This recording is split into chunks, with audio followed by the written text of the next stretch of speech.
today I've come to London to meet some readers who wanted to talk about That Girl From Nowhere, which is my 10th novel. And it's really nice just to be able to sit down and have a cup of tea and have a chat with them, because some of the things that they came with and they said about the book I never actually considered, and so it was lovely to hear them, and they're lovely people.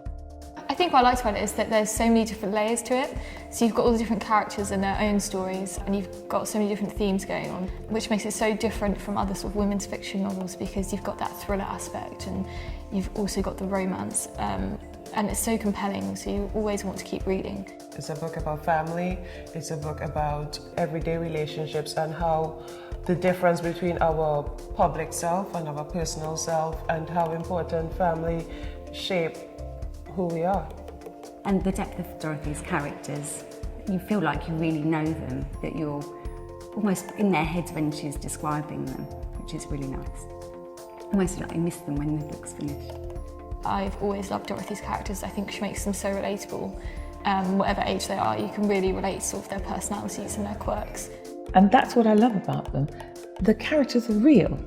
It's a good storyline. It makes you want to know more about the characters and enjoy the characters as you go along.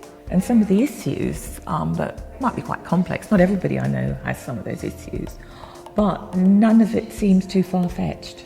It's got a bit of everything in it, really. There are so many elements, so many different people it would appeal to. But the other thing I love about it is you don't know where it's going to go. It never necessarily goes the way that you imagine it will.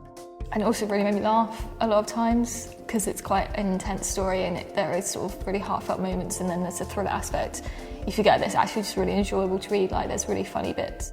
It's so compelling that it can draw you in. I just get absorbed into her books, that's what I really like about them. You want to know more about the characters, you just have to keep going, and it's one of those books that if I've got 5 minutes, if I started it, it's just like, I need to read that book, I need to read that book. I would urge people to read it. You just have a warm feeling when you're reading any of Dorothy's books. I'd say that it takes you on a journey and you're not quite sure where that journey's going to end.